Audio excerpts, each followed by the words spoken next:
Baru 2 tahun dapat hidayah, semayang cukup waktu, dah rasa bersih macam ahli syurga dah mula giling kepala nerakakan orang. Betul tak ni? Dengan mentaliti mak bapak yang tak habis-habis, ni anak esok tak ada SPM, masuk sekolah pondok, masuk tahfiz, nak kerja apa, yang ada SPM, ada degree pun sampai malam ni 500,000 orang di Malaysia tak ada kerja. Kita pun tak boleh tentu rezeki kita, hutang berlambak-lambak. Tiba-tiba sibuk nak tentukan rezeki anak-anak. La ilaha illallah. Masa ada menteri kan, minyak mahal, lah tak ada menteri, minyak turun. Saya dengan isteri bela mak ni dah 2 tahun duduk dengan kami, tapi hari-hari dia pergi berjalan rumah jiran, dia burukkan kami, dia fitnah kami, dia aibkan kami, dia hancurkan maruah kami ustaz. Tapi kami sabar selama 2 tahun. Malam ni ustaz, saya dah tak boleh tahan. Dia kata sebab tadi dia sakit, saya dengan bini saya bawa pergi klinik, depan doktor, depan nurse, dia malukan kami.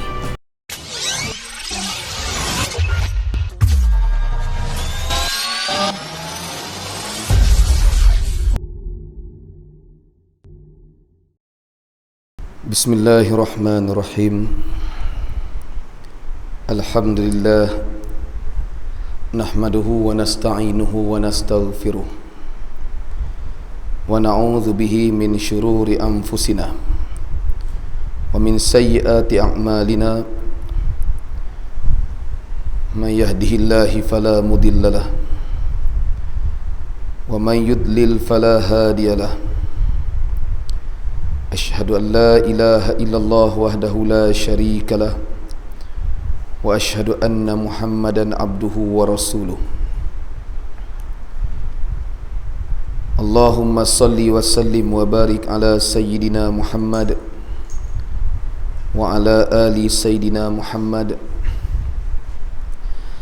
Rabbi shrah li sadri wa yassir li amri wahlul 'uqdatam min lisani yafqahu qawli. Subhanaka la ilma lana illa ma 'allamtana innaka antal alimul hakim. Wala hawla wala quwwata illa billahil aliyyil azim. Ilahi anta maqsudi wa ridaka matlubi wa ba'd. Al-Fatihah. A'udzubillahi minasyaitonir rajim. Bismillahirrahmanirrahim. Maliki yaumiddin.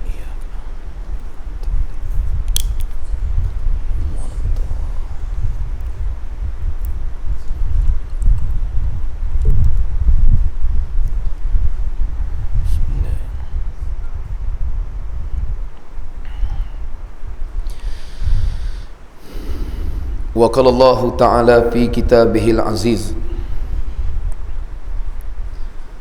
ba'da a'udzu billahi minasyaitonir rajim.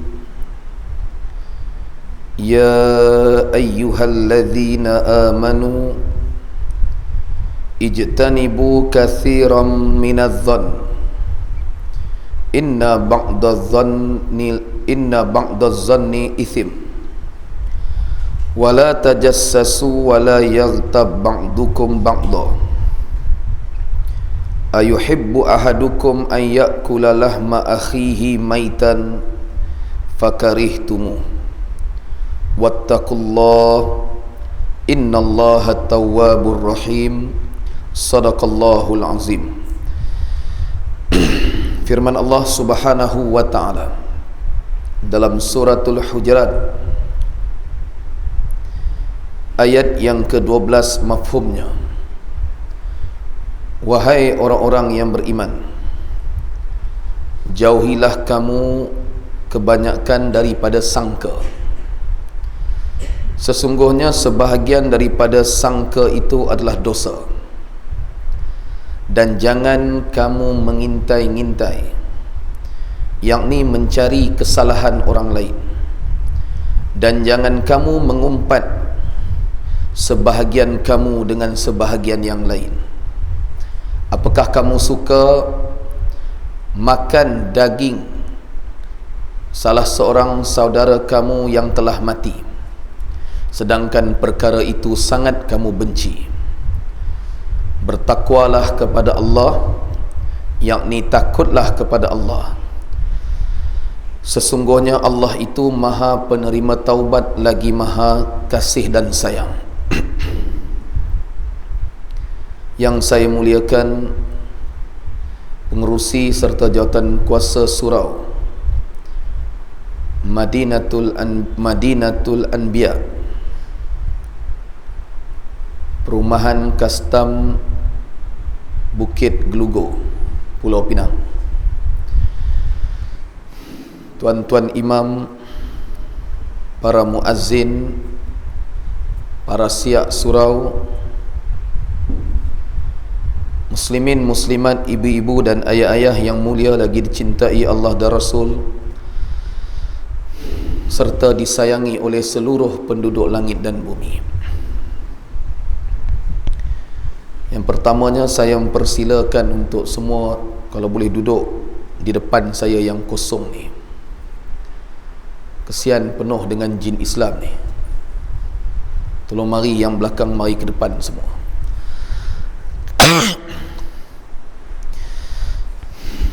Yang keduanya, dalam hadis yang sahih, Rasulullah sallallahu alaihi wasallam tidak solat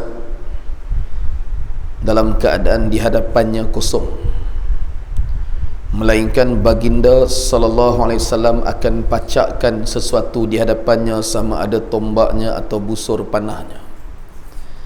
Imam kalau di hadapannya tidak diletakkan sesuatu, solatnya sah tetapi makruh.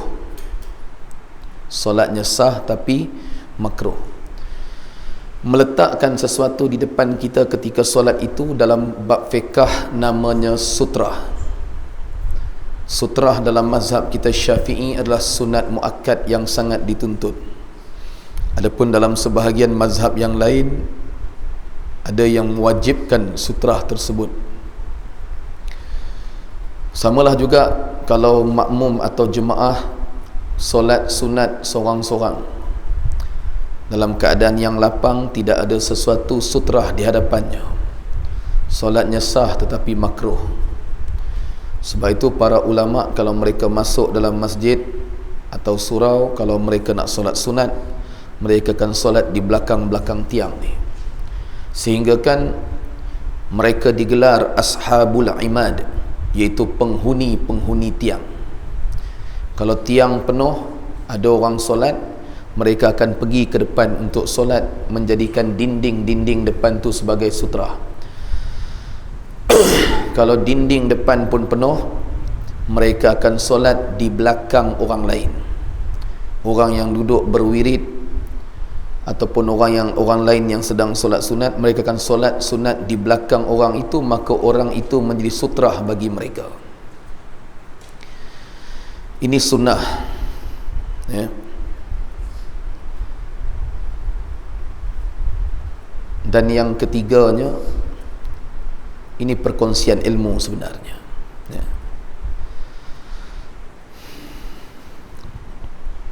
Yang ketiganya adalah hadis yang sahih.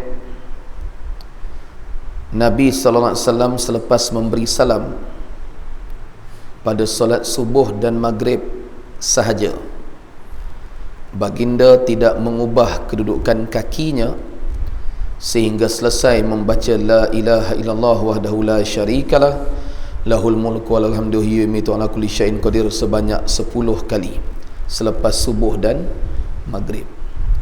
Adapun 10 kali itu tidak dibaca pada 3 solat yang lain. Kalau imam baca 3 kali pun dapat pahala, tapi tidak sunnah. Nabi tak pernah baca 3 kali pada subuh, lepas subuh dan maghrib. Habis 10 kali itu barulah baginda ubahkan kedudukan kakinya. Daripada kebanyakan hadis, Nabi SAW akan pusing terus duduk menghadap jemaah macam saya duduk sekarang ni. Dia akan menghadap terus ke makmum kerana baginda sallallahu alaihi wasallam memuliakan orang di belakangnya. Memuliakan orang di belakangnya dengan maksud tidak menghadapkan punggungnya kepada orang belakang. Ini akhlak Nabi sallallahu alaihi wasallam. Sunnah juga imam itu pusing dalam keadaan bahu kanannya ke makmum, bahu kirinya ke kiblat, mana menghadap ke sana. Tetapi kebanyakan hadis Nabi SAW akan terus pusing menghadap kepada makmum. Barulah baginda baca Allahumma ajirni minan nar sebanyak 7 kali. Jadi walaupun nampak simple, walaupun nampak mudah,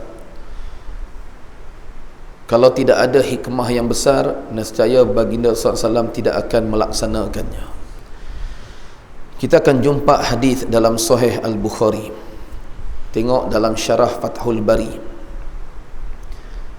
menyebut bahawa hadis yang menyebut orang yang kekal duduk dengan wiridnya selepas solat, selepas salam tu, kekal duduk wiridnya sehingga selesai wirid, pahalanya sama seperti orang yang sedang solat. Ya. Secepat mana pun kita nak habis, sesibuk mana pun urusan dunia kita, jangan tinggalkan wirid-wirid yang asas yang Nabi SAW ajarkan kepada kita. Istighfar 3 kali, Allahumma antas salam. Kalau subuh dengan maghrib sebelum Allahumma antas salam tu, la ilaha syarikalah tadi 10 kali, Allahumma ajirni minan nar 7 kali. Kemudian Allahumma antas salam, bacaan ayatul kursi 3 kul, subhanallah 33, alhamdulillah 33, Allahu akbar 33. Ini yang asas, ya. Muslimin muslimat, ayah-ayah, ibu-ibu yang mulia lagi dicintai Allah dan Rasul, Allahumma salli wa sallim wa barik ala Sayyidina Muhammad wa ala ali Sayyidina Muhammad. Ayat yang saya bacakan daripada Suratul Hujurat, ayat yang ke-12, yang berkaitan dengan tajuk ceramah kita pada malam ini. Tajuknya pun menarik. Aib, buka aib yang diperbolehkan.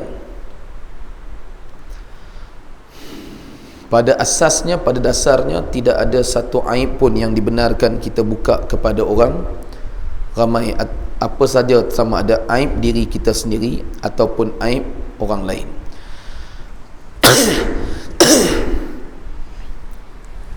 Allah Subhanahu wa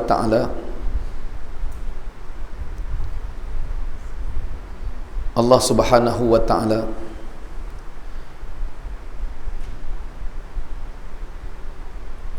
tidak akan menerima taubat orang yang membuka aibnya sendiri dalam keadaan Allah telah pun menutup aibnya itu. Maka sebab itu ayat yang kita bacakan tadi, ya ayyuhalladzina amanu, wahai orang beriman, ijtanibu katsiran minaz-zann, hindarilah kamu, jauhilah kamu kebanyakan daripada sangka. Inna ba'dadh-dhanni ithim, sesungguhnya sebahagian daripada sangka itu adalah dosa. Kerana apa? Daripada sangka inilah lahirnya perasaan nak tahu. Bila datang sangka, dia akan datang yang kedua. Langkah yang kedua, dia datang perasaan nak tahu. Maka Allah berfirman lagi, wala tajassasu, jangan kamu mengintai, mencari kesalahan orang lain. Tajassasu, sebab tu dalam bahasa Arab, jasus itu maknanya spy. Jasus tu maknanya spy atau SB. Wala tajassasu, jasus maknanya spy atau SB, ya. Ataupun dalam bahasa Arab yang lain disebut mukhabarat. Mukhabarat ni adalah pencari berita, juga dimaksudkan dengan spy. Wala tajassasu, jangan sibuk mengintai-ngintai kesalahan orang, cari salah. Ustaz Muhammad James, ya, oleh sebab serbannya besar, pakai jubah, dia semayang belakang tok imam yang bukan ustaz, dia fokus pada bacaan imam tu bukan sebab khusyuk, tapi sebab cari salah tok imam. Pasal apa cari salah tok imam? Sebab sombong dia ustaz. Engkau bukan ustaz, siapa suruh connect jadi imam? Lalu dia fokus pada bacaan imam tu untuk mencari salah, bukan nak khusyuk. Ketika Ustaz Muhammad James sedang mencari salah tu imam tu, dia lupa solat dia tu pun belum tentu Allah terima. Kita ni bila bercakap buruk orang, kita terlupa buruk kita. Wali Allah Syekh Ibrahim Adham rahimahullahu ta'ala, ketika orang ramai datang bertanya kepada dia, wahai Tuan Syekh, kenapa kami berdoa tetapi doa kami tidak dimakbulkan Allah? Kata Syekh Ibrahim Adham rahimahullahu ta'ala, kerana kamu bangun di waktu pagi, kamu sibuk berbicara tentang keburukan orang lain. Maka sambungan kepada ayat tadi, bila datang sangka, kita akan pergi yang kedua apa? Yang kedua tu kita akan mula mengintai-ngintai cari salah orang. Al-Hujurat ayat yang ke-12. Ya, suratul Hujurat ayat ke-12. Bila mencari salah orang, mula mulut nak bercakap, maka Allah kata yang ketiganya, wala yaghtab ba'dukum ba'da, jangan kamu umpat sebahagian kamu dengan sebahagian yang lain. Dosa ghibah, ghibah atau mengumpat ini, ghibah itu dengan ghid, ghibah. Dosa mengumpat ini, apa dosanya? Ayuhibbu ahadukum an ya'kula lahma akhihi maitan, apakah salah seorang daripada kamu suka memakan daging saudaranya sendiri yang telah mati? Dosa ghibah atau dosa mengumpat itu sama seperti makan daging saudara sendiri yang telah mati. Fakarihtumu, sedangkan perkara itu sangat kamu benci. Maka Allah kata, wattaqullah, takutlah kamu kepada Allah. Innallaha tawwabur rahim, sesungguhnya Allah tu maha menerima taubat lagi maha penyayang. Maka ketika mengumpat itulah dia akan datang yang keempat. Mulalah kita bercakap tentang aib orang lain, bercakap tentang keburukan orang lain. Hari ini media sosial menjadi medan untuk menyebarkan aib orang. Ya. Ayah-ayah, ibu-ibu yang mulia, Allahumma salli wa sallim wa barik ala Sayyidina Muhammad wa ala ali Sayyidina Muhammad. Orang yang suka bercakap aib orang di media sosial ke, bersembang ke, orang yang suka kecam orang di media sosial, komen-komen semua maki hamun, pantang orang buat silap, orang-orang ni siapa? Mereka adalah ahli syurga. Faham tak? Orang yang duk maki orang dekat Facebook, dekat Instagram tu, yang duk cerita buruk orang tak habis-habis, mereka ni siapa? Yang duk kecam orang ni siapa? Ahli syurga. Sebab mereka dah confirm mereka masuk syurga lah, mereka berani bantai orang, kecam orang, burukkan orang. Faham tak ni? Siapa yang rasa macam ahli syurga, mulai malam ni boleh pi maki hamun orang, boleh pi cerita buruk orang. Yang confirm syurga, boleh jadi mami jarum, boleh jadi radio buruk. Kan? Radio buruk ni apa? Suka sebab berita pasal orang. Maka sebab itu, kenapa Syekh Ibrahim Adham rahimahullah ta'ala tersebut, bila orang ramai datang tanya pada dia, kenapa kami berdoa tapi doa kami tidak dimakbulkan Allah? Sebab apa? Kerana lalu kata Syekh Ibrahim Adham, kerana kamu bangun di waktu pagi, kamu sibuk bercerita tentang keburukan orang lain. Maka sebab itulah, dalam perkara aib ini, hadis daripada Sayyidina Abu Hurairah radhiyallahu anhu, Rasulullah sallallahu alaihi wasallam bersabda, la yasturu abdan fid dunya illa satarahu Allahu yaumal qiyamah. Maksudnya, tidaklah seorang hamba menutup aib hamba yang lain, melainkan Allah tutup aib hamba yang pertama tadi di hari kiamat, pada hari kiamat. Orang yang menutup aib saudaranya, pada hari kiamat nanti Allah akan tutup aibnya. Mafhum mukhalafah kepada hadis itu, faham kita di makna yang berlawanan di sebalik hadis itu, faham kita apa? Kita buka aib saudara kita dunia, Allah akan buka aib kita di akhirat nanti. Hadis riwayat Imam Muslim rahimahullahu ta'ala.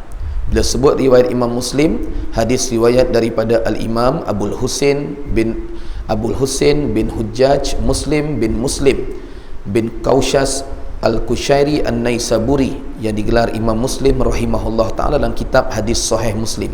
Hadis ini hadis martabat hadis sahih, ya. Dan juga daripada Sayyidina Abdullah ibnu Umar radhiyallahu anhuma, bahawa Rasulullah sallallahu alaihi wasallam bersabda, man tatabba'a aurata akhihi muslim tatabba'a Allahu auratahu wa man tatabba'a Allahu auratahu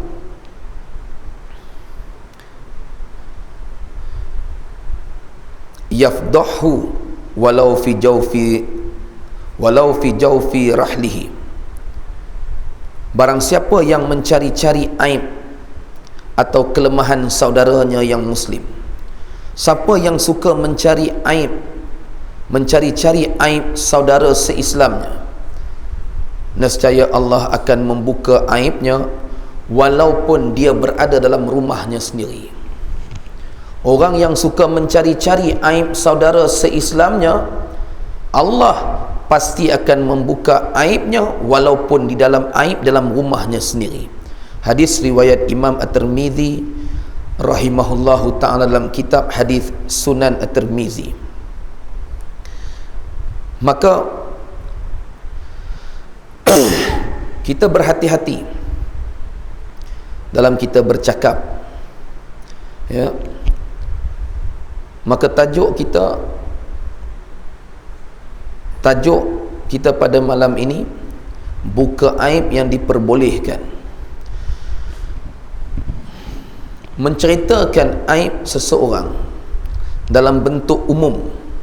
Bentuk umum ni maknanya tanpa kita menyebutkan siapa orangnya, tanpa kita menyebutkan di mana kejadian berlaku, sebagai iktibar dan pengajaran masyarakat. Itu di antara yang diharuskan. Dalam kitab Siyarus Salikin karangan Syekh Abdul Samad Al-Falimbani rahimahullahu ta'ala, yang mana kitab itu merupakan terjemahan dan syarah kepada Muhtasar Ihya Ulumuddin. Itu ringkasan Ihya Ulumuddin yang dikarang oleh Al-Imam Al-Ghazali rahimahullahu ta'ala. Pada jilid yang kedua, pada juzuk yang ketiga, pada muka surat 87 hingga 89 kitab Jawi yang asal. Dia kata, ketahui olehmu bahawasanya sekalian kelakuan mengumpat itu haram dan tiada diharuskan, ya, melainkan kecuali kepada 6 perkara. Mengumpat ini adalah haram berdasarkan dalil Al-Hujurat ayat 12 tadi. Mengumpat itu hukumnya haram kecuali ada 6 tempat yang diharuskan.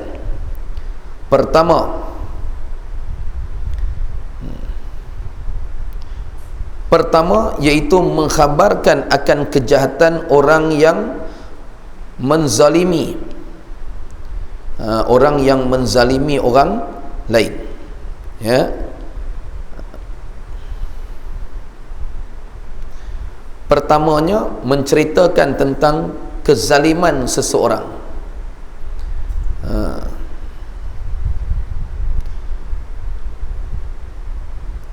Seperti menghukumkan ia akan dia atau mengkhabarkan akan kejahatan qadi yang zalim. Maknanya qadi yang zalim maknanya pemerintah yang zalim. Maka yang demikian itu adalah harus, itu menceritakan kepada orang kezaliman pemerintah. Itu umpat yang diharuskan, tu yang pertama. Ingat, menceritakan kezaliman pemerintah dengan menyerang pribadi pemerintah adalah dua perkara yang berbeza. Menyerang pribadi pemerintah hukumnya tetap haram dan berdosa. Orang politik serang pribadi orang politik yang lain, itu haram dan berdosa. Itu sangat jelas. Edit gambar kan, sehari pi bubuh serban dekat kawan tu, ni haram dan berdosa. Dia ambil muka pemimpin-pemimpin negara tu, dia bubuh kepala-kepala tu dekat badan orang lain, buat bentuk karikatur kartun. Ini haram hukum dia. Kita pula tolong forward sama, kemudian jadi bahan lawak, rasa lucu dalam keadaan kita tak tahu benda tu berdosa. Itu tidak ada kelonggaran. Yang diharuskan tadi menceritakan kezaliman pemerintah secara umumnya, maknanya sebut tentang kezaliman dia, apa dia. Contoh, Perdana Menteri telah menyalahgunakan kuasanya, itu mesti diceritakan.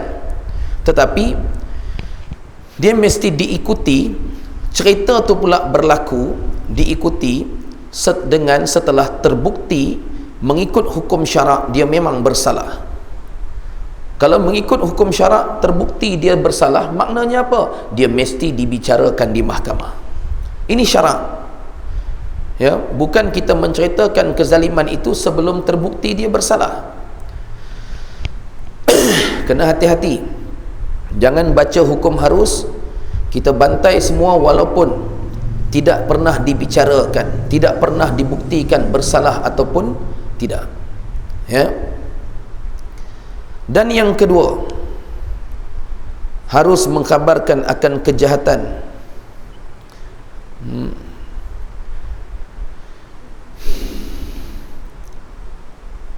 Yang kedua itu harus mengkhabarkan akan kejahatan orang kepada orang besar atau raja kerana sebab dengan alasan nak meminta tolong untuk menghindarkan kejahatan itu tadi. Mana kita menceritakan kejahatan seseorang kepada pemerintah untuk menyelamatkan diri kita daripada terkena kejahatan tersebut. Tadi pertama tadi harus menceritakan kezaliman atau kejahatan pemerintah. Ini kita menceritakan mengadu kejahatan seseorang kepada pemerintah sebab nak menghindarkan diri kita daripada kejahatan orang tersebut. Maka pada dasarnya memang nampak mengumpat, tapi mengumpat yang dibenarkan. Kenapa? Kerana kita mengadu pada pemerintah tadi untuk menolak segala kemungkaran atau kemaksiatan.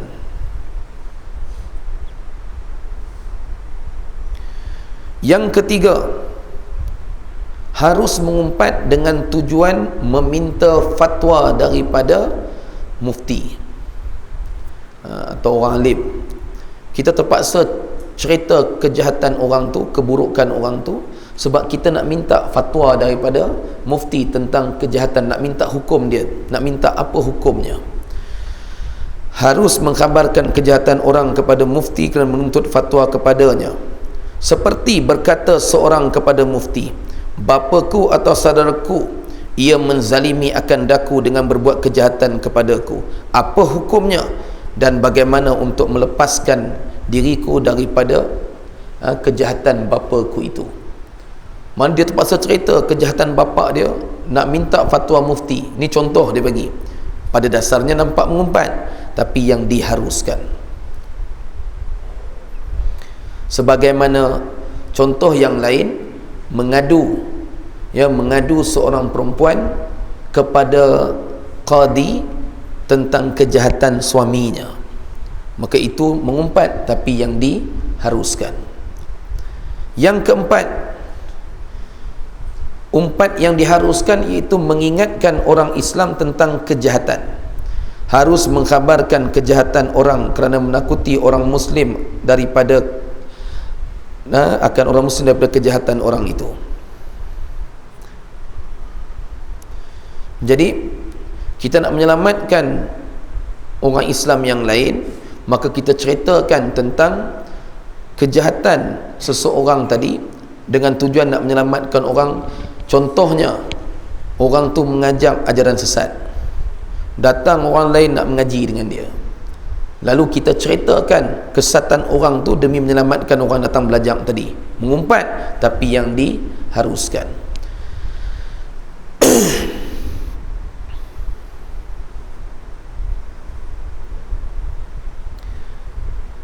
Dan yang kelima,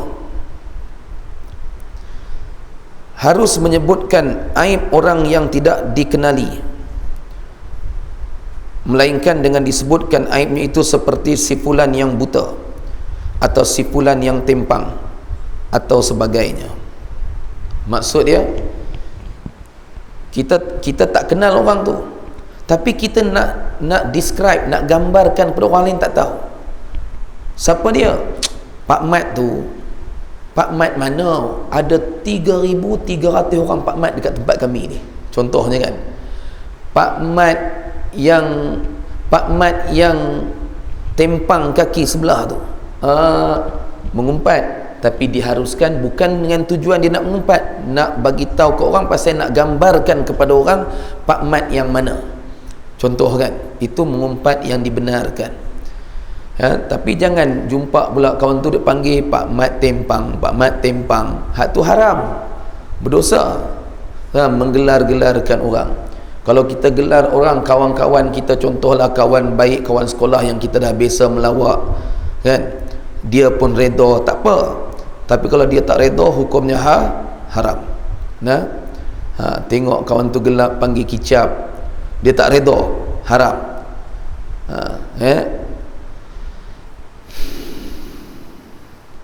Dan yang keenam, mengumpat yang diharuskan menyebut kejahatan orang yang telah masyhur akan fasiknya itu.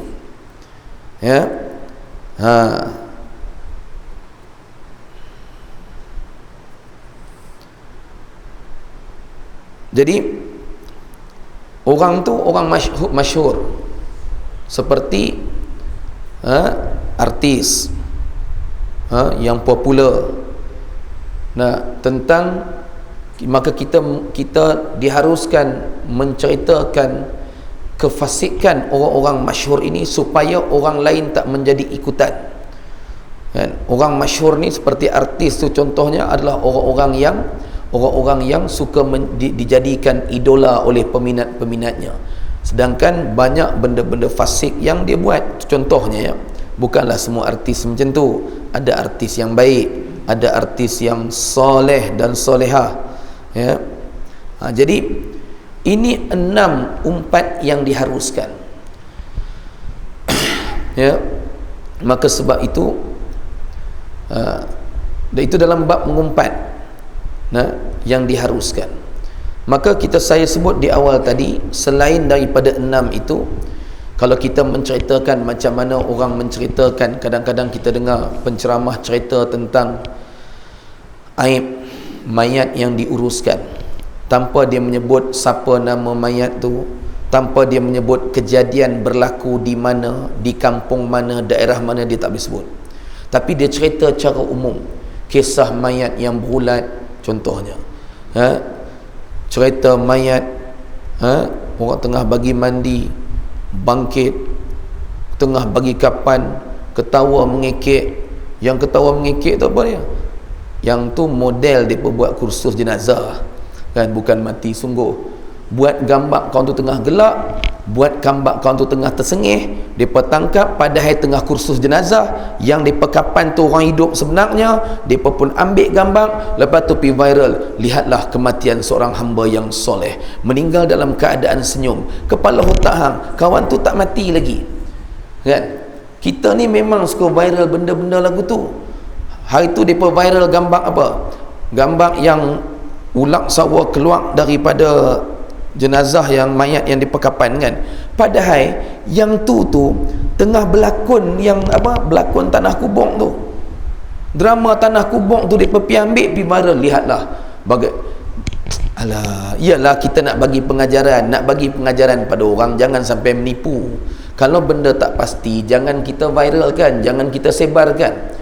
Kita kena belajar tangan jari kita ni, bila nak nampak je orang forward dalam grup WhatsApp, kita pun nak pergi forward sama, ketuk jari tu, belajar tahan. Orang yang jenis jari dia pantang dapat apa pun forward, bila orang habaq ni benda ni palsu tak betul, dia jawab balik, dia kata apa? Mana saya tahu, saya forward dari grup sebelah saja. Kubur penampang tak lagi kan? Oh, apa yang kita sebarkan, kita kena bertanggungjawab lah atas sebaran tu. Jangan jawab, oh saya mana tahu, saya share je ni grup sebelah. Cuba belajar tahan jari kita ni. Kalau satu hari tu orang tahu dia ni memang suka jenis duk viral, tiba-tiba hari tu orang terjumpa dia berguling-guling tengah macam sawan berbuih mulut, orang kata pasal apa tu? Oh sebab hari ni dia tak viral apa pun, jadi sebab tu dia jadi berbuih mulut, jadi sawan. Pasal hari ni dia tak ada sebab berita apa pun tentang orang. Memang dia bila dia tak sebab berita pasal orang, dia akan jadi sawan lagu tu. Nah, ni kita ni pasal dah biasa, kita dah terbiasa dengan benda-benda yang mendatangkan kemurkaan Allah.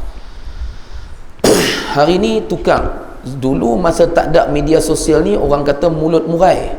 Lah ni kita kena tukar jari murai. Kan? Pasal apa? Jari tu suka sebab macam-macam benda. Ya, hati-hati. Nak terima berita apa pun tak usah duk sebab lah. Dapat berita, lepas tu mesej dekat Ustaz Muhammad James.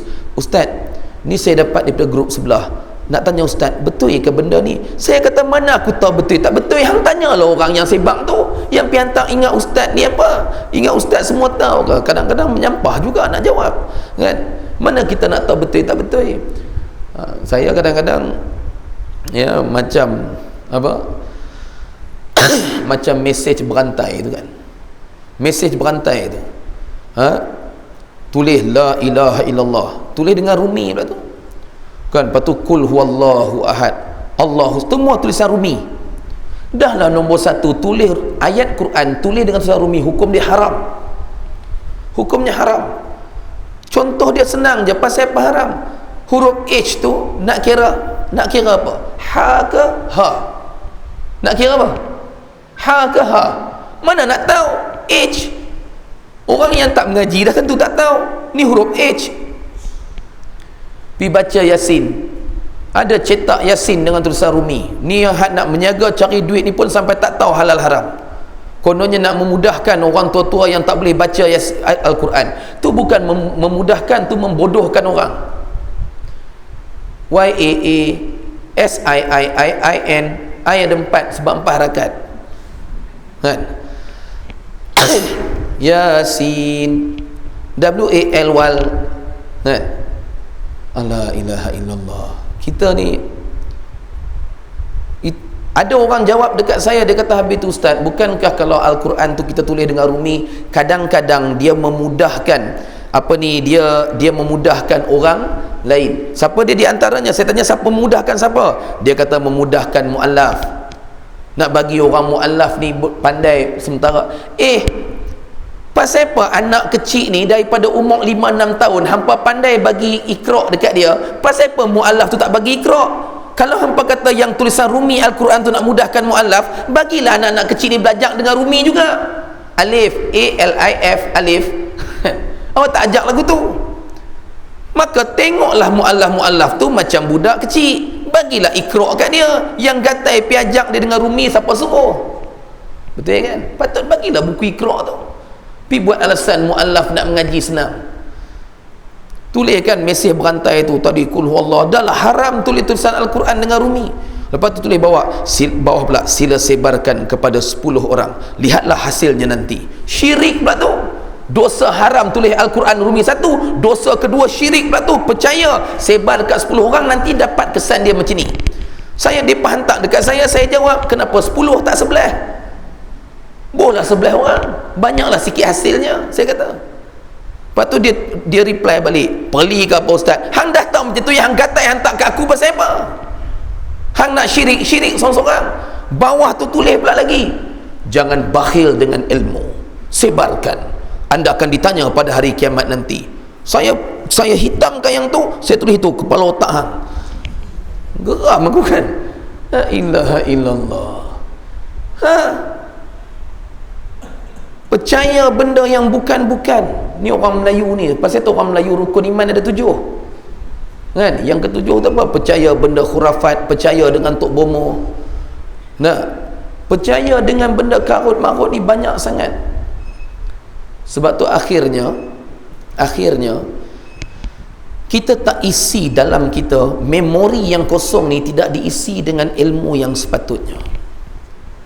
Amalan-amalan kerohanian kita, saya sendiri pun kurang, sebab tu belajar. Akhirnya kita jadi manusia yang suka busy body kan, sibuk tu, yang akhirnya yang saya sebut tadi, media sosial ni jadi medan untuk mengaibkan orang selagi boleh. Tengok orang aksiden, dia bukan tolong, dia rakam. Lihatlah kejadian, saya berada di tempat kejadian live sekarang, bangga pasal apa? Dia orang pertama boleh sebab dekat media sosial, dia bukan nak pergi tolong. Lepas tu kena kecam dengan netizen, yang rakam tu pun bodoh, bukan nak tolong kan.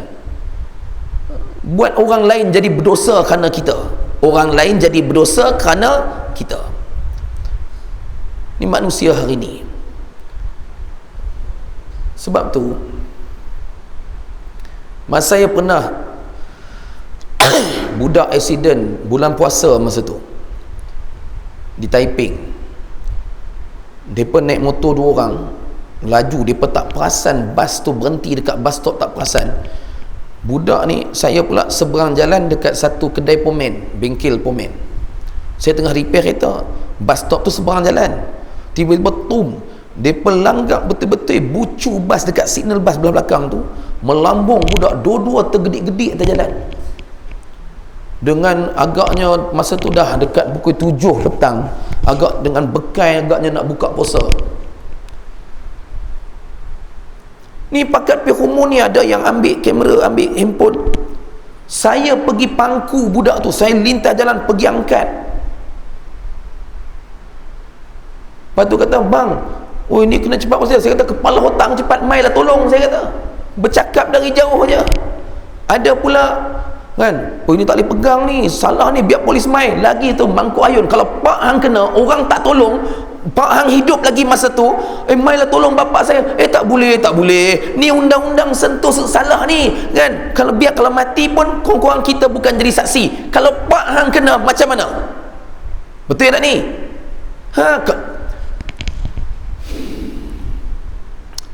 Kereta terbalik, tayar 4-4 ke atas. Siapa pun tak berani tolong, takut nak tarik bawa keluar. Kalau hidup lagi pun nak tolong tarik bawa keluar, takut kereta dah ada darah. Percaya pula, ada Cina pernah kata saya, "Ustaz, kalau kereta kena darah orang insiden ni, kereta tu siai 7 keturunan." Kenapa tak 8 kan? Padahal kita masih mampu berusaha untuk menyelamatkan nyawa orang tu tadi. Ini jadi saksi kalau dia mati dah kereta kita. La ilaha illallah. Takkanlah undang-undang ni bodoh nak mampu. Kalau pasal apa? Pasal kita tolong orang aksiden masih hidup ni, berubah dalam kereta kita, on the way pergi kecemasan, dia mati, maka kita pun didakwa. Ingat undang-undang ni menatang apa? Ada pernah orang kena hukum gantung sebab tolong orang bawa pergi hospital ke? Kena cas bunuh ke? Gila ke apa? Jadi sebab itulah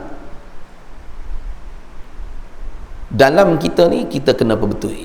Saya kena perbetulkan diri saya.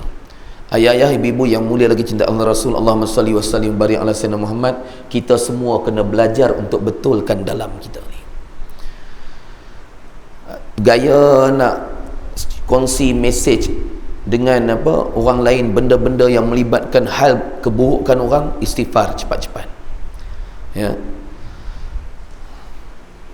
Ingat, 6 perkara yang dibenarkan 4 itu hukumnya harus, kata Imam Ghazali. Tapi sunat pun tidak. Maknanya itu bukan galakan. Walaupun 6 tempat tu diharuskan mengumpat, itu bukan galakan. Faham tak? Benda galakan ni benda yang sunat. Kalau benda yang harus tu bukan galakan dalam hukum syarak. Kita seronok pasal apa boleh bercakap buruk orang kan, kita seronok. Tapi walaupun kadang-kadang ada benda yang kadang-kadang kita bercakap tu dia merosakkan hati kita. Azan dulu ke? Kalau tak nak azan dulu tak apa. Tapi kalau Ustaz Muhammad James datang ceramah, walaupun habis lambat pukul 9.30, tetap kena azan lepas saya ceramah. Jangan komat terus. Siapa bagi kuasa dekat kita untuk gugurkan sunnah azan? Tanda kiamat kan? Tanda kiamat apa? Azan sudah tidak dilaungkan. Kita satu Malaysia jadi tradisi. Satu Malaysia jadi tradisi. Azan isyak tak dilaungkan sebab ustaz habis kuliah lambat. Betul tak ni? Dajjal belum keluar lagi, habis satu Malaysia masjid surau yang ada kuliah, ustaz lajak kuliah lambat, habis semua tak azan. Siapa bagi kuasa pada kita untuk gugurkan sunnah azan? Jaga sunnah Nabi SAW. Pukul 10 ustaz baru berhenti. Azan tak semesti pakai mikrofon, setuju? Tapi kalau pakai mikrofon pun speaker luar pasang orang dengar, takut apa? Takut ke? Sembang nak bunuh Yahudi macam ya. Nak azan pukul 10 pun tak berani. Tentera Allah menatang. Apa lagu tu? Betul tak ni? Takut orang serang rumah. Pengurusi mana? Pengurusi surau dah pencet huyuh, pasal kerja custom habis tak ada pengurusi. Timbalan ni, timbalan pengurusi, dia kata kena dah aku malam ni kan. Ustaz nak kata apa ke aku kan? Dah bukan apa, benda-benda yang sepatutnya ni kita kena jagalah, ya. Sebab sunnah ni tidak ada satu pun yang kecil di sisi Allah SWT. Semua sunnah besar. Kalau pengurusi surau ni azan pukul 10, orang pergi serang rumah, ataupun Tok Imam, orang pergi serang rumah. Oh, itu Imam, pasal apa azan pukul 10 malam? Jangan baca ayat Quran, jangan baca hadis, buang karan je. Orang macam tu habaq dekat dia. Tadi masa masuk waktu tadi memang kami nak azan, habis tu awak tak azan. Tunggu hang lah, tak main-main. Boleh ayat macam tu. Ingat tu dialog tu kan? Kami tunggu, punya tunggu, hang tak main juga. Sampai pukul 10 kami tunggu hang. Hang lah salah. Siapa suruh hang main lambat? Hang tak main langsung. Kami kalau azan lambat tu pasal tunggu hang lah. Boleh jawab lagu tu? Berani tak ni? Takut apa? Jaga, ya. Sunnah Nabi ni sangat besar sebab dia membersihkan hati kita, mendidik hati kita. Jangan takut langsung-langsung dalam benda syiar agama ni. Tapi ada kalanya ada bab-bab yang tertentu yang kita berhikmah, bukan makna takut, kan? Sebab tu fiqh dakwah ni sangat penting. Jangan kita pegang fiqh hukum sampai kita tinggal fiqh dakwah. Macam contohnya, ada satu hamba Allah perempuan Cina, saya syahadahkan dia masuk Islam. Masa saya syahadahkan, lepas saya syahadahkan tu, dia kata, Ustaz, saya masuk Islam ni keluarga tak tahu. Kalau keluarga tahu mati saya, dia kata. Saya kata, kamu masuk Islam ni sebab kamu ada nak kahwin dengan lelaki Melayu ke? Tak ada Ustaz, saya tak ada boyfriend sampai sekarang. Dengar tu saya kata macam ada Chan ni kan. Nak dia kata saya lah boyfriend awak kan. Jadi bila dia kata macam tu dan dia tanya dekat saya, Ustaz, apa hukumnya? Apa hukumnya kalau saya tak pakai tudung buat masa ni? Sebab kalau saya pakai tudung, saya tutup aurat, saya pakai tudung, nanti keluarga saya tahu saya masuk Islam. Kita nak jawab lagu mana? Hak jenis tengin, tahu tengin? Tengin tahu tengin? Hak jenis tengin ni dia akan jawab apa? Hui, tak apa, awak tutup je aurat pakai tudung, jangan takut, kuatkan iman, mati syahid. Gila ke apa? Kan? Itu bukan bab jihad, tu jahat. Ya, sebab tu penting ni. Itu kalau fiqh hukum memang kita akan kata lagu tu, bila fiqh dakwah ni kita berhikmah. Dia pun muallaf. Bila sebut muallaf, hari pertama masuk Islam, selama dia bergelar muallaf, selama tu taklif ke atas dia, tak ada dosa bagi dia. Kan saya pun kata dekat dia, tak apa, buat masa ni tak payah pakai tudung dulu. Ya, tapi bila kamu jauh daripada keluarga, katalah pergi outstation ke apa, kamu tahu tak ada orang kenal kamu, masa tu kamu nak kena tutup aurat kamu. Cuba usahakan tutup aurat. Kalau kamu ada dekat kawasan ni, tak payahlah tutup aurat dulu, saya kata. Demi untuk keselamatan kamu, nyawa kamu. Sebab ada orang sanggup bunuh keluarga dia kerana masuk Islam. Bayangkan ya. Dulu kita dengar kes kematian suami isteri dengan bayi dalam kontena tu kan, padahal dah banyak report polis dia buat untuk cover report pasal ugutan bunuh sebab dia memeluk Islam. Jadi sebab tu kita kena ada benda yang kita boleh bertolak ansur soal perkara-perkara yang berkaitan dengan benda yang tidak taklif lagi ke atas seorang muslim, macam kes mu'allaf tadi. Tapi ada benda-benda yang kita tidak boleh kompromi dalam bab akidah, dalam bab aib ni tadi. Ya, tidak ada bab untuk kita kompromi. Apalah lagi telinga kita ni menanah dengan sebab apa? Hari-hari duk dengar cerita buruk orang, hari-hari duk dengar aib orang. Cubalah kita usahakan elakkan, banyakkan istighfar kepada Allah, banyak minta ampun kepada Allah. Ya, sebab tu di madrasah kami, kita mula didik generasi yang menjaga segala amalan kerohanian mereka. Satu. Yang keduanya, jaga adab mereka dengan guru, dengan mak bapak. Yang ketiganya, kita ajar anak-anak ni dengan khidmat. Khidmat anak-anak di madrasah, anak-anak di pondok, di seluruh Nusantara ni memang diajar dengan perkara ketiga tadi, yang khidmat tu. Sebab apa? Sebenarnya ada mak bapak yang komplain, kenapa anak saya pergi madrasah kena sapu sampah, kena cuci tandas. Dia tak tahu kita ajak khidmat tu supaya anak-anak tu balik nanti boleh khidmat untuk mak bapak tu juga, untuk keluarga dia sendiri. Kita ajak anak-anak madrasah tu fikir, kalau hang boleh khidmat pada guru-guru, pasal apa dekat mak bapak hang tak reti nak khidmat? Kita ajak anak-anak, tapi mak bapak ni dia komplain pandai. Anak 5 orang, jaga anak 5 orang je pun tak boleh pastikan anak tu jaga solat 5 waktu. Jaga anak 5 orang je pun tak boleh pastikan anak tu tahajud tiap-tiap malam. Kami jaga berpuluh-puluh orang, boleh pastikan tahajud tiap-tiap malam, pun komplain macam-macam. Kita di madrasah jaga berpuluh-puluh orang, boleh pastikan anak tu 5 waktu di awal waktu dengan qobliyah ba'diyah tak pernah tinggal, yang mak bapak tak boleh buat. Kita jaga anak tu dengan duha tak pernah tinggal. Kalau 3 tahun duduk madrasah, 3 tahun tak pernah tinggal solat sunat duha, yang mak bapak anak 5 orang je pun tak boleh buat. Komplain bergantang-gantang.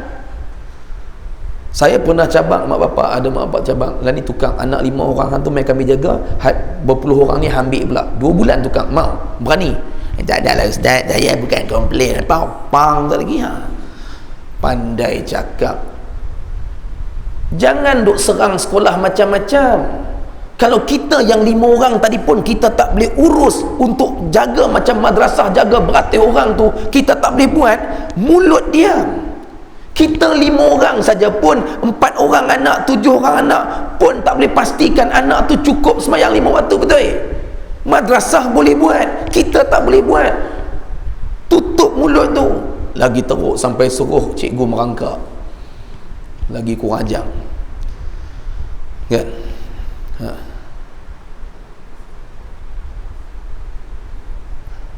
Punya tak ada hati perut, tak ada jiwa langsung, tergamak. Dulu zaman kita mengaji dulu, kalau cikgu pukul balik mengadu kat mak bapak buat apa? Mak bapak tambah lagi, pukul lagi kan?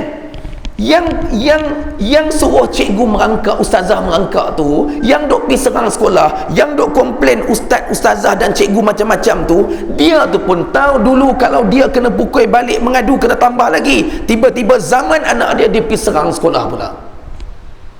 Betul tak ni? Anak-anak jadi kurang ajar. Pasal apa? Alah, cikgu pukul aku habaq pak aku gangster double line. Nah, tunjuk sangat tabuh cikgu depan anak jadi lagi kurang ajar. Pasal apa? Pasal kita. Walaupun kadang-kadang dulu ni masa kita mengaji, kita tahu kita tak salah, cikgu tersilap rotan kita, tapi nak balik mengadu tak berani. Hari ni tak ada pun. Ada sampai pernah kena pukul tak sekolah dulu? Pernah? Ada hari cacat celah ke pakai kursi roda. Pasal apa kursi roda ni? Ni 20 tahun dulu cikgu rotan saya, sebab tu saya pakai kursi roda ni. Mabuk ketum ke apa? Banyak menipu sangat kan? Kita ajak anak-anak kita jadi biadab. Ya. Sebab tu kena jaga. Ya. Madrasah-madrasah ni dibangunkan untuk melahirkan generasi Al-Quran. Sangat susah, sangat susah. Kan? Ujiannya Allah bagi, Masya Allah, dengan mentaliti mak bapak yang tak habis-habis. Ni anak esok tak ada SPM, masuk sekolah pondok, masuk tahfiz, nak kerja apa? Yang ada SPM, ada degree pun sampai malam ni yang 500,000 orang di Malaysia tak ada kerja. Budak tahfiz tak ada SPM, tak ada PMR, ada sijil tahfiz tamat 30 juzuk, tak ada seorang pun mengangguk sampai hari ni. Berebut madrasah-madrasah nak pakai guru, berebut masjid-masjid nak pakai tu imam. Betul? Sanggup ada masjid sanggup bayar sampai 3,000, padahal budak tu SPM tak ada. Saya tidak menolak sijil. Ingat, jangan spin kata-kata saya, jangan kona kata-kata saya. Saya tidak tolak sijil. Saya ada SPM, saya ada diploma, saya ada degree. Tapi saya nak jawab bagi mereka yang bertuhankan sijil, menghina madrasah sebab tak ada SPM. Esok anak nak kerja apa? Allah. Kalau sijil tu penentu kerja, sijil tu penentu rezeki, pasal apa sampai malam ni ada 500,000 juta orang yang ada sijil tapi tak ada kerja, betul? Saya naik Grab, budak muda bawa. Saya tanya, full time ke Grab? Taklah, sementara. Pasal apa? Oh, tengah cari kerja lain. Belajar mana dulu? UKM. Degree. Bukanlah bawa Grab, bawa taksi tu hina. Tak. Tapi kita nak jawab. Kalau degree tu betul penentu rezeki, pasal apa dia bawa taksi? Nak jawab pada orang yang bertuhankan sijil. Kita tak tolak sijil, jelas. Sijil tu memang keperluan, tapi jangan jadi macam Tuhan. Yang heran tu, yang lebih heran, perkara ke-8 ajaib di dunia. Benda ajaib ada 7 kan? Kat dunia benda pelik 7 kan? Dia nombor 8. Siapa dia? Mak bapak yang takut anak nak makan, nak kerja apa. Masa dia takut anak tu nak kerja apa tak SPM, dia tu pun darjah 6 pun tak habis. Tu perkara ajaib yang ke-8. Faham tak ni? Mak bapak yang tengah risau ni, anak esok nak kerja apa, rezeki dia macam mana, sebab pondok tahfiz tak ada SPM. Masa dia risau rezeki anak dia, dia tu pun darjah 6 pun tak lepas. Tanya, pakcik sekolah darjah apa? Dulu, zaman dulu darjah 2 je. Oh, tak mati ke bulong tau. Ustaz nak pergi apa ni? Tadi duk risau anak SPM esok nak makan apa. Pakcik belajar sampai darjah 2 pun sampai hari ni rezeki ada, betul? Ni benda ke-8 ajaib di dunia. Kan? Siapa nak komplain lepas ni, nak rasa risau anak tak ada SPM belajar tahfiz, tak ada SPM nak kerja apa? Tanya balik diri sendiri, hang tu sijil apa? Betul tak ni? Ni mah tanya seorang-seorang, kita tulis nama sijil apa mau malam ni. Kau hajak punya ustaz kan? Tak. Jangan buat kerja Tuhan jadi asisten Tuhan. Tuhan tak lantik kita jadi asisten dia. Sibuk nak tentukan rezeki anak-anak. Kalau kita boleh tentukan rezeki anak-anak, alah, rezeki kita sendiri pun tak boleh tentukan. Kalau boleh tentukan rezeki sendiri, pasal apa ada hutang kaitan dengan rumah sampai hari ni, betul? Betul tak ni? Kita pun tak boleh tentu rezeki kita, hutang berlambak-lambak. Tiba-tiba sibuk nak tentukan rezeki anak-anak. La ilaha illallah. Pening tak? Betul tak ustaz kata tadi? Perkara ke-8 ajaib di dunia. Dah penat geram sama. Jadi nak bangun madrasah ni ujiannya sangat besar. Perangai mak bapak satu hai. Nak hantar orang hantar tahfiz, dia pun hantar tahfiz. Pasal apa hantar tahfiz? Tengok jiran-jiran semua hantar anak pergi tahfiz. Anak tu pula bila dah masuk tahfiz, mari jumpa. Ada satu budak dia jumpa saya. Dia kata, ustaz, saya nak berhenti. Dia kata. Saya tanya pasal apa nak berhenti?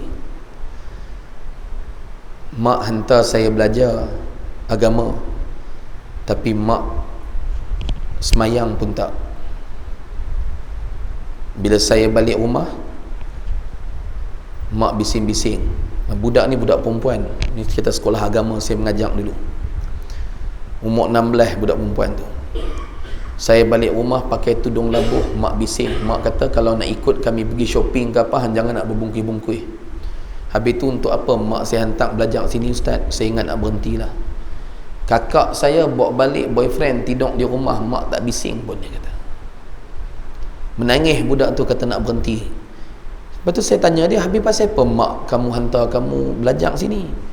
Tak tahulah ustaz, kot pasal dia tengok mak tengok kawan-kawan dia pun duk hantar anak mengaji sekolah agama, dia pun ikut kan? Tapi praktikal di rumah tak ada. Mak tu sendiri pun cuma boleh bangga cerita, anak saya pun belajar agama juga. Kesian anak-anak ni. Kita cerita bab solat, jaga solat, takutlah kepada Allah. Cerita-cerita dia menangis.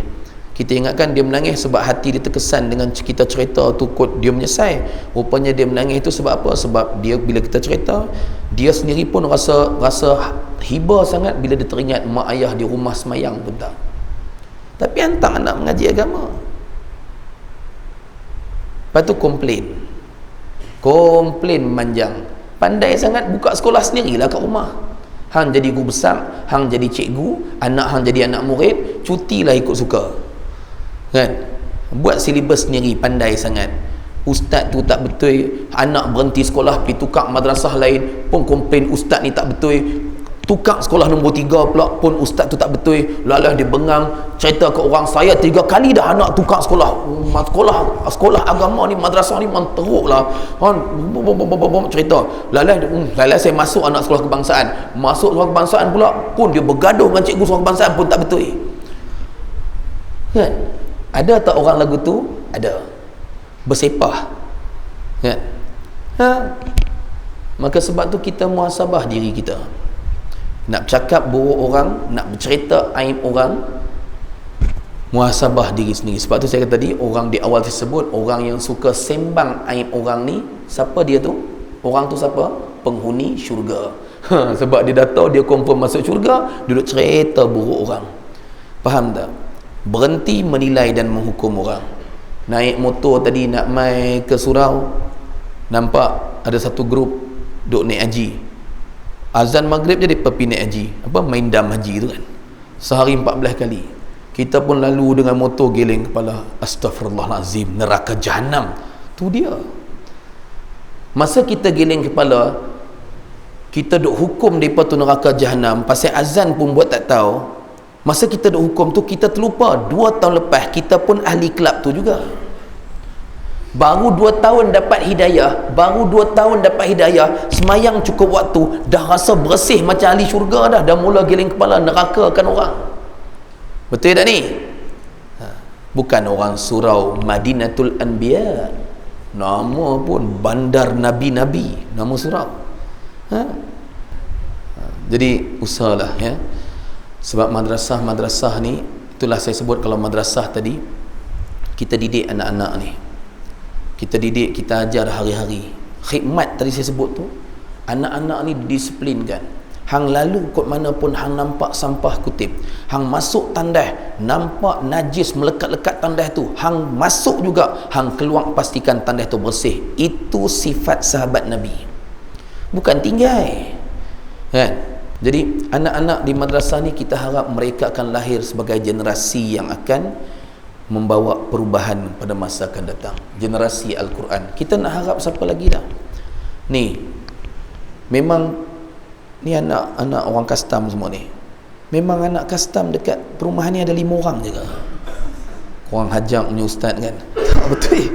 Nah, ni kalau esok ni tak dan pencen ni yang hak mai ni mati semua, Malam esok mati semua. Bukan esok-esok, malam esok. Tinggal 5 orang ni nangoi-nangoi ni nak azan, berebut azan jadi imam. Kan? Lepas tu ustaz singgah semayang. Mana orang sini? Depa habaq, pak kami habis jemaah lepas ustaz balik malam itu mati semua dah. Yang panjang umur ustaz dengan kami je dia kata.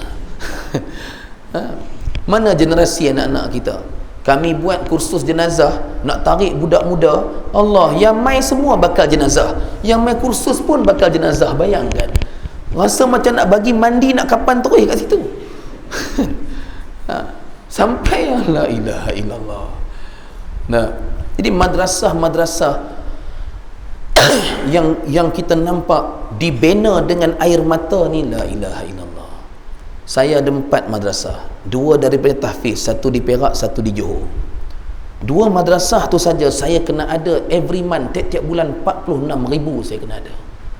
Setiap bulan saya kena cari 46,000 nak ambil alih madrasah saya. Bayangkan 46,000 kena ada. Sebahagian anak-anak madrasah tak bayar yuran. Pasal apa? Anak-anak asnaf. Ada yang susah, tak sampai hati kita nak ambil yuran. Tanggunglah. Minta maaf cakap. Baik kerajaan dulu zaman BN, saya bukan politik, ni bab madrasah.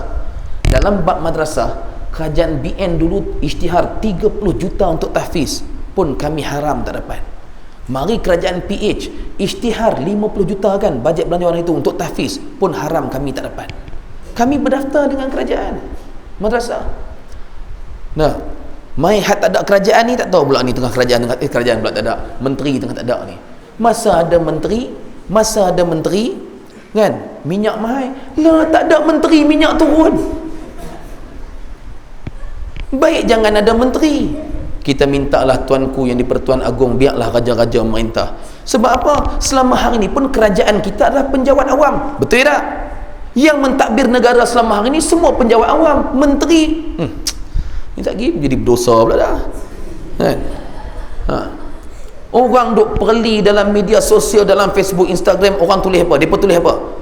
Saya tak setuju dengan sindir-menyindir dalam Facebook ni. Tapi kadang-kadang kita rasa macam satu penghinaan. Syarat jadi menteri kena bodoh dulu. Tu dia netizen punya pangai kan. Kita pun tak suka. Tapi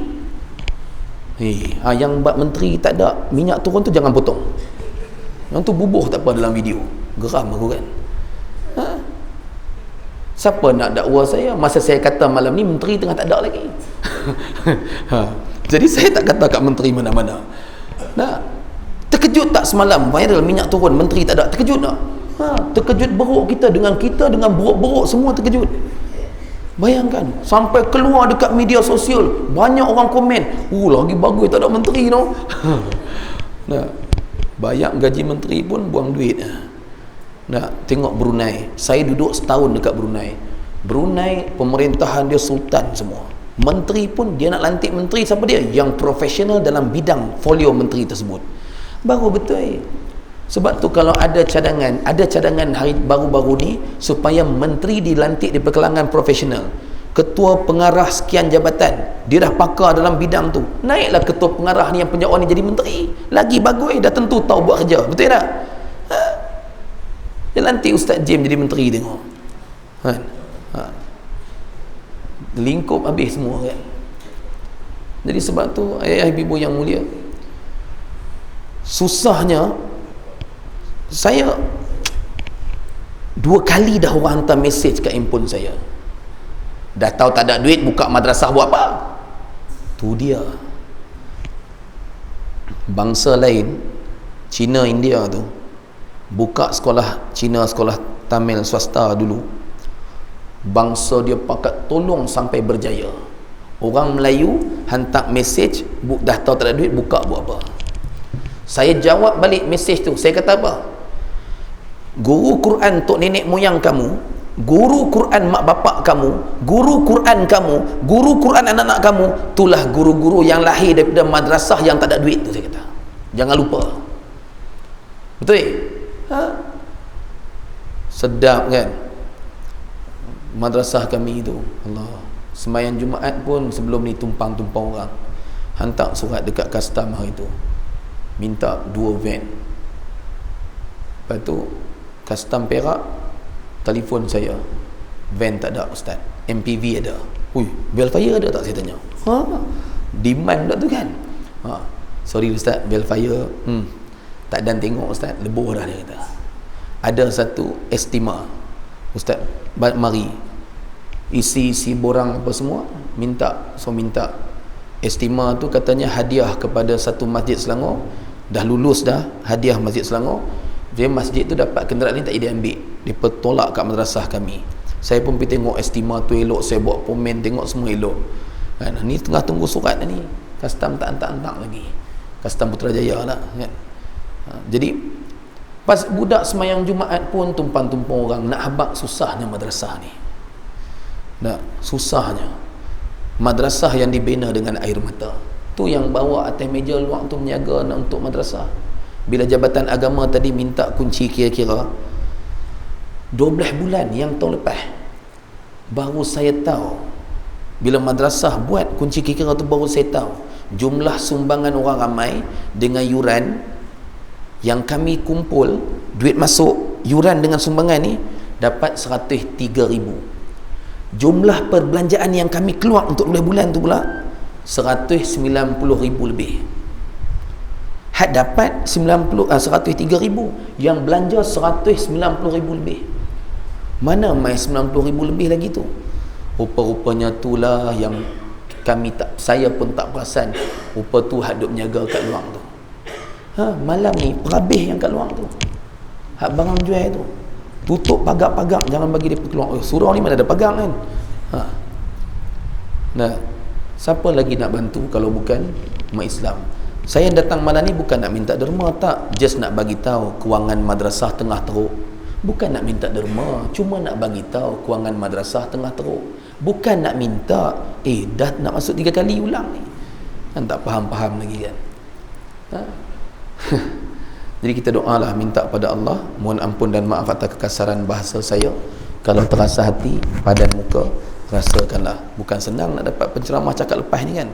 Seronok ke penceramah mengumpat belakang, ke suruh cakap depan? Cakap depan kan.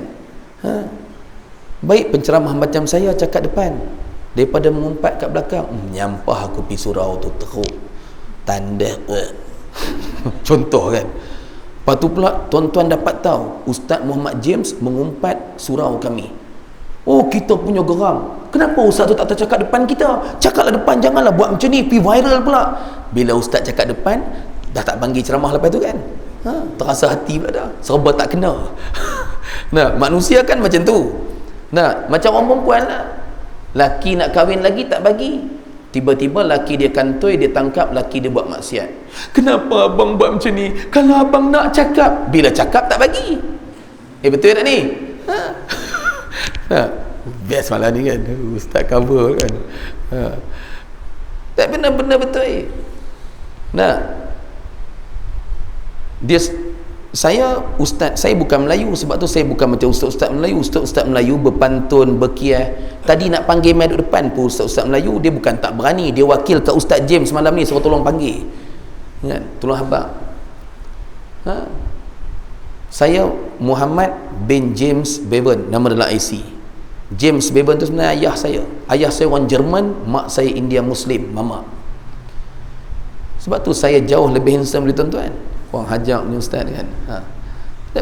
Sebab tu saya jenis cakap terus, tak simpan dalam hati. Nak suka dah ustaz cakap depan lagu ni, lagi bagus kan, daripada ustaz balik lagi.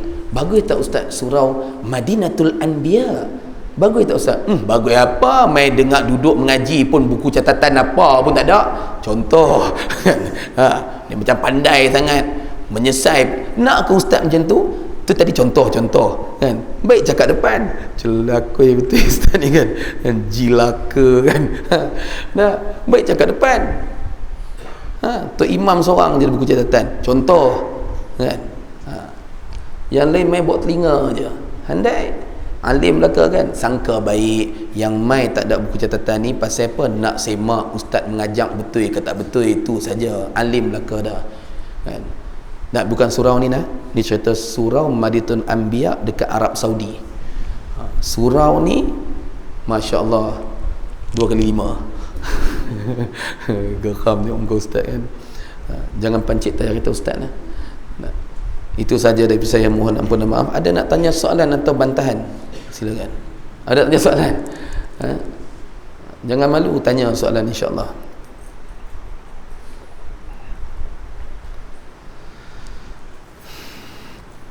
Kalau tak ada soalan, saya nak tanyalah. Kalau tak dapat, suruh diri. Gila punya ustaz kan. Ada makan malam ni nampak duk mengidam kat luar tu. Patutnya makan ni sedia dekat untuk ustaz penceramah saja. Orang lain tak payah. Depa ni mai ikhlas semua. Geram tengok muka ustaz. Sabar, istighfar banyak ya. Dan kalau tak ada soalan, tak ada apa, ya. Assalamualaikum warahmatullahi wabarakatuh.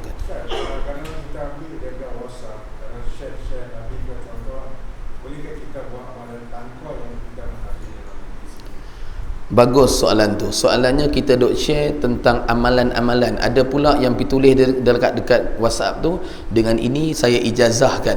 Ini saya nak bagi tahu. Amalan secara umum kita baca dekat WhatsApp, doa-doa dan zikir, kita boleh amal. Tetapi mengijazahkan amalan cara mesej macam tu tak ada adab. Ya. Hilang orang duduk ambil amalan dengan para ulama, itu sunnah. Sebagaimana Nabi SAW ambil daripada gurunya Sayyidina Jibril AS. Bahkan sahabat-sahabat ambil dengan Nabi. Nabi bagi pada sahabat kisah seorang sahabat yang diajar ayat kursi oleh iblis. Kemudian Nabi kata, sekarang ni ikut aku baca, nak batalkan yang diambil dengan iblis tadi. Iblis ajak sahabat baca ayat kursi kan? Peristiwa kebun kurma seorang sahabat Nabi yang dimasuk ke pencuri itu sebenarnya iblis. Jadi amalan, menerima amalan, cara berdepan dengan guru tu adab. Bukannya dengan mesej WhatsApp. Orang hantar doa-doa, amalan doa, kita nak amal tak ada masalah. Yang saya maksud tadi, jangan pi bubuh pula, pi ijazah sebar ni dah diijazahkan semua. La ilaha illallah. Mana adab kita? Media sosial ni pemudah cara, tapi jangan media sosial menyebabkan kita jauh daripada alim ulama, jauh daripada tok-tok guru. Nak tengok YouTube ceramah-ceramah ustaz, nak ambil iktibar ilmu, boleh, tak kata salah, tapi jangan itu menjadi sebab langsung tak pergi mengaji dah. Tak pernah nampak kuliah kat surau, oh saya sekarang mengaji dengan ustaz YouTube semua. Tu dia kan, itu bukan cara dia macam tu. Boleh kan? Soalan lain. Ya.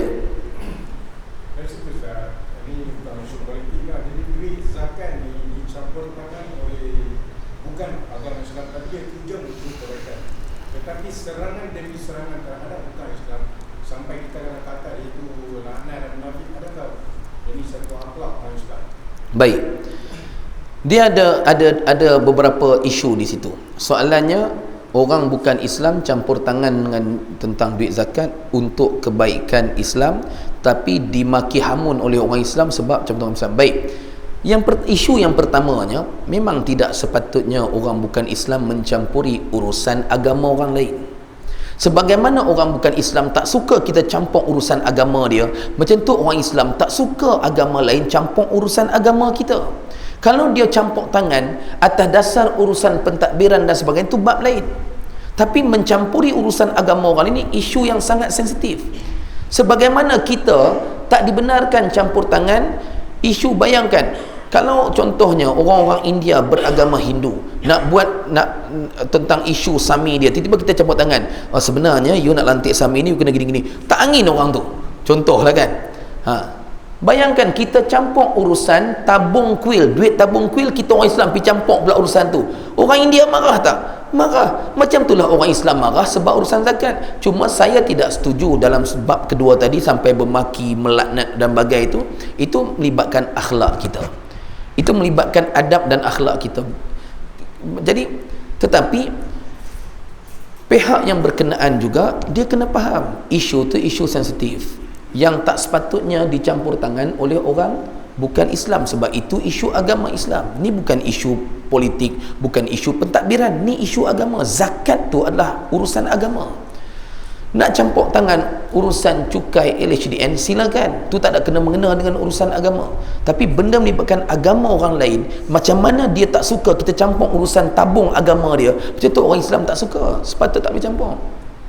Faham tak maksud saya? Kalau yang bukan Islam tu mewakili pemerintah pun dah tak ada ke pemerintah, wakil pemerintah di kalangan orang Islam, takkan tak ada. Mustahil. Yang hang nak campur juga tu pasal apa? Sebab apa? Zakat ni di bawah kerajaan federal ke, ataupun di bawah pentadbiran negeri ke, atau direct di bawah sultan? Sultan. Zakat ni di bawah sultan, di bawah tuanku. Tuanku sebagai yang dipertua Majlis Agama Islam. Kuasa agama tu kuasa tuanku. Kenapa orang lain mesti campur? Sebab itulah orang marah. Faham tak? Dia bukan urusan pentadbiran kerajaan negeri bagai, dia urusan melibatkan tuanku. Kita kena clear. Sebab apa? Sebab tu kenapa Jabatan Agama Islam Negeri, Majlis Agama Islam, dia ada enactment yang tersendiri. Betul kan? Enactment Majlis Agama Islam, enactment Jabatan Agama Islam, enactment Jabatan Mufti. Setiap negeri berbeza kerana berbezanya sultan. Faham tak maksud saya? Kita baca enactment Jabatan Agama Negeri, enactment pentadbiran agama negeri, meletakkan sultan sebagai ketua agama. Tu kuasa sultan sangat jelas, yang tak patut langsung orang lain campur tangan, terutama orang yang bukan Islam. Dia menyentuh sensitiviti agama Islam tu sendiri. Jelas ya? Ada nak tanya? Nak tanya, nak tanya suruh orang kan. Ada soalan ni, ibu-ibu ada soalan? Ibu-ibu ada soalan? Nak tanya-tanya terus. Tak ada soalan? Nak tanya-tanyalah, malu apa? Nak tanya. Sampai sudah tak tanya. Baik, kalau tak ada apa, saya nak ajak, boleh kita zikir sama-sama. Kita zikir sama-sama, kita doa. Tapi saya nak ni orang lelaki ni, ayah-ayah ni, mari duduk dekat dengan meja saya untuk amin doa je, boleh? Mari dekat-dekat ni, mai depan semua ya. Walaupun saya nampak jin Islam penuh depan ni, tapi mari depan. Saya nak minta, nak ajak zikir, nak minta amin doa sama. Ayah yang berbalut kaki, yang tak larat tak apa, duduk di belakang tak apa. Ni panggil hak lain ni, hak yang muda-muda. Kalau yang ayah-ayah hak tua pun berasa muda, boleh pasang seorang lagi mai depan.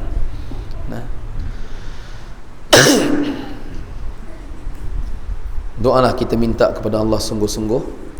Mudah-mudahan Allah rahmati ilmu yang kita peroleh, Allah bagi manfaat ya. Kita ni yang datang ni dengan macam-macam dosa yang kita bawa. Agama ni mesti disebarkan, bukan simpan untuk diri sendiri ya. Kalau kita tengok surau kita kurang imarahnya, jangan salah orang tak main surau, salahkan diri kita yang tak buat dakwah ya. Orang tak main surau, kita umpat dari jauh. Orang tak main surau, tak main majlis ilmu, kita umpat dari jauh. Sepatutnya kita pergi jumpa, bukan umpat dari jauh. Siapa yang berani jumpa pintu ke pintu rumah orang untuk panggil orang main surau masjid? Siapa yang berani? Jemaah tabligh saja. Ni jasa jemaah tabligh kepada umat Islam yang kita tak nampak kan? Dia tak mengumpat orang yang tak main masjid, tak main surau. Dia tak mengumpat, dia pergi pintu ke pintu walaupun kita tak suka. Dia buat kerja Nabi, betul? Sekurang-kurangnya dia tak berdosa duk mengumpat orang dari jauh macam kita duk bercakap kan. Ni jasa orang tabligh. Kerja pergi rumah ke rumah, panggil mari surau ni sepatutnya kerja AJK masjid, kerja AJK surau, betul? Tapi orang tabligh tolong buat. Beritahu siapa AJK. Tok Dandan tak mengaku semua. Patut kita terima kasih ke orang tabligh. Orang tabligh kata kami nak mai duduk 3 hari kat surau ni, silakan datang ya. Muslimin muslimat, ayah ibu yang mulia dicintai Allah dan Rasul, Allahumma salli wa sallim wa barik ala sayyidina Muhammad wa ali sayyidina Muhammad. Kita zikir sambil kita ingat dosa-dosa silam kita. zikir sambil kita muhasabah diri kita. Kita yang main ni usung, termasuk saya, usung macam-macam dosa. Ada di antara kita yang hadir yang belum habis qada sembahyang yang kita tinggal sejak zaman muda itu. Ada di antara kita yang hadir yang belum habis qada dan bayar balik puasa yang kita tinggal dulu. Ada di antara kita yang hadir, ingat muhasabah, ingat zaman muda dulu pernah menyentuh wanita yang bukan mahram kita, sehingga terlibat dengan zina. Ada di antara kita yang hadir yang pernah beli nombor ekor, terlibat dengan judi, minum arak. Ada di antara kita yang hadir yang pernah berhutang dengan orang, kita lari-lari mengelak, tak mau bayar. Bila dah menyesal, tak tahu nak cari orang tu kat mana. Ni malam ni sambil zikir, sambil kita minta ampun dengan Allah. Ya, tu tak kira dosa dengan mak bapak kita lagi.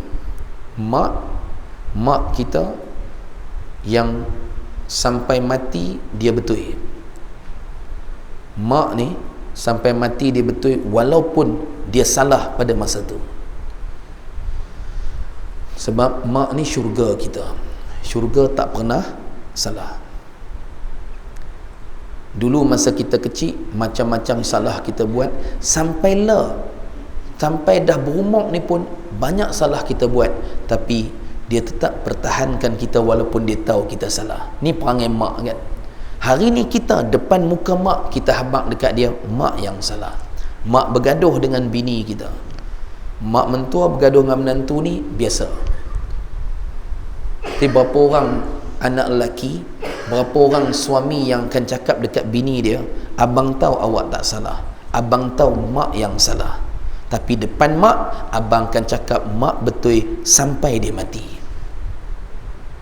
Berapa orang yang akan cakap dekat bini dia lagu tu. Dah sebaliknya, kita jadi serba salah. Nak menangkan mak ke nak menangkan bini? Tak sepatutnya seorang anak yang syurganya pada mak dia nak serba salah. Mak betul sampai mati. Kenapa abang tahu awak tak salah, abang tahu mak yang salah. Yang mak beletiak tadi tu memang awak tak buat, abang tahu. Tapi depan mak, abang tetap akan cakap mak betul. Ingat macam mana mak duk pertahankan salah kita walaupun dia tahu kita salah dulu ni. Kita dulu sampai kena libah dengan pak kita kan, kena libah dengan rotan. Mak ni dia tahu salah, dia pergi tahan badan dia. La ilaha illallah. Hari ni depan muka dia kita habaq kat dia mak yang salah. Hancur hati orang tua tu. Kita umur dah 50, mak duk hidup lagi, mak duk bising, kita rasa mak duk buat kita macam budak-budak. Kita cakap dekat mak, mak saya dah 50, mak jangan buat saya macam budak-budak. Hancur lagi sekali hati orang tua tu. Umur kita pilah 60 pun, dalam hati dia kata, hang memang budak yang aku lahirkan dulu. Ni dosa kita dengan mak. Minta ampun sungguh-sungguh malam ni. Minta ampun sungguh-sungguh malam ni. Ya. Yang tak sempat minta ampun dekat mak lepas apa yang ustaz sebut tadi, memang pernah buat, taubat sungguh-sungguh kepada Allah. Imam Syafi'i nak menunjukkan kecintaan dia pada ibu dia. Mak dia tengah tidur lena, dia pergi pelan-pelan, dia cium tapak kaki mak dia. Ni benda yang kita tak pernah buat. Yang lebih menyedihkan, mak bergaduh dengan bini kita. Bini habaq, bang, jomlah kita sewa rumah lain demi menjaga hubungan saya dengan mak. Kita pun dengar cakap bini, pindah rumah, tinggal syurga kita. Inna lillahi wa inna ilaihi raji'un. Patutnya kita habaq dekat bini kita, boleh kita sewa rumah, awak pergi duduk sana, abang duduk dengan mak. Awak tak buat lagu tu kan? Rugilah ustaz malam Jumaat. Ni masalah kita. Mak ni memang kadang-kadang mak kita buat perangai pasal dia nak tarik perhatian kita. Kita tak pernah lebihkan bini kita daripada dia, tapi dia suka terasa lagu tu.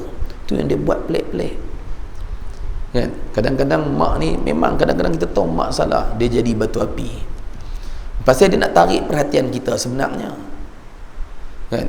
Dia pergi rumah anak dia, dia bangkit awal pagi, cepat-cepat dia bancuh ayak. Masa dia bagi ayak tu dekat anak lelaki dia, dia kata, bini hang tak reti bancuh ayak pagi-pagi ke? Batu api kan. Dia bukan saja nak buat, sebenarnya dia nak tarik perhatian kita. Dia rasa sunyi hidup dia. Banyak kes saya jumpa kawan-kawan, termasuklah kawan dalam jemaah tabligh, cerita dekat saya, ustaz, saya dulu hidup saya sangat teruk. Saya berubah, saya mula semayang, daripada tak semayang, daripada minum arak, saya mula berubah dengan asbab hidayah Allah bagi bila saya keluar dakwah dengan jemaah tabligh.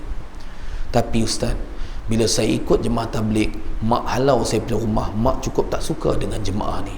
Ustaz, dah 4 bulan saya tak balik rumah. Saya kata dekat dia, balik. Hari-hari balik bagi salam kat mak. Mak halau, balik juga. Salam cium tangan mak. Mak halau maki, balik, saya kata. Saya selalu kongsikan kisah kawan saya. Di mana-mana ceramah saya cerita. Kawan saya umur dekat 50 dah. Menangis dalam telefon saya, tolonglah ustaz. Malam ni saya dah tak tahan dengan mak saya. Saya tanya kenapa? Saya dengan isteri bela mak ni dah 2 tahun duduk dengan kami. Tapi hari-hari dia pergi berjalan rumah jiran, dia burukkan kami, dia fitnah kami, dia aibkan kami, dia hancurkan maruah kami ustaz. Tapi kami sabar selama 2 tahun. Malam ni ustaz, saya dah tak boleh tahan. Dia kata sebab tadi dia sakit, saya dengan bini saya bawa pergi klinik, depan doktor, depan nurse, dia malukan kami. Hancur ustaz maruah kami. Dia kata kami tak peduli dekat dia, tak bagi dia makan, macam-macam dia cerita. Tolonglah ustaz, malam ni saya tak tahan dah dengan mak saya. Ibu-ibu, ayah-ayah yang mulia, kalau saya salah jawab malam tu, esok pagi memang dia akan hantar mak dia ke rumah orang tua-tua. Bini dia pun dah tak boleh tahan, tak boleh sabar dah. Saya kata dekat dia, bang, kalau itu mak saya fitnah saya, mak saya aibkan saya, mak saya hancurkan maruah saya, dengan perbuatan mak saya tu boleh menjadi ganti syurga untuk saya, bang, saya akan merayu dekat mak saya untuk hancurkan maruah saya 1000 kali lagi. Kalau dengan cara mak saya fitnah saya, aibkan saya, boleh menjadi tebusan syurga untuk saya, bang, saya akan minta mak saya aibkan saya 1000 kali lagi. Ni mak, ni yang nama dia mak. Tak rasa bersalah ke malam ni yang kita depan muka mak kita cakap mak yang salah? Ya ibu-ibu yang mulia, Allahumma salli wa sallim barik ala sayyidina Muhammad. Anak-anak ni generasi yang sangat penting. Saya dan isteri saya, kami jumpa seorang ibu buta dan lumpuh dibuang oleh 7 anak di bawah sebuah jambatan. Menangis tak berhenti. Saya jumpa seorang bapa yang stroke, berak kencing atas katil. Bayangkan, anak-anak tak mau cuci najis dia, sumpah seranah pula, busuk pengotong, bau najis atas katil itu sampai punya busuk sampai ke rumah jiran. Jiran kesian datang angkat tolong basuh. Saya, kalian semua ni akan sampai masa kita yang hadir malam ni akan berak kencing atas katil. Jaga. Kita akan tengok mana anak yang tangan dia sanggup berlumuk dengan najis kita. Kita akan tengok mana anak-anak yang akan sumpah seranah kita. Kalau dari sekarang kita tak berusaha untuk betulkan soal agama anak-anak. Anak-anak tak boleh sujud pada Allah waktu subuh, kita buat tak tahu. Balik malam ni sampai rumah lepas habis isyak segini, kita tahu dalam rumah kita tu ada yang tak semayang lagi, tapi mulut tak boleh nak kata apa. Betul tak? Maka pada ketika itu katalah dekat diri kita, akulah ketua keluarga yang sedang mengkafirkan keluarga aku sendiri pada malam ni. Tak maaf cakap. Jadi malam ni kita doa sungguh-sungguh, kita minta pada Allah sambil zikir, sambil ingat dosa kita. Ya.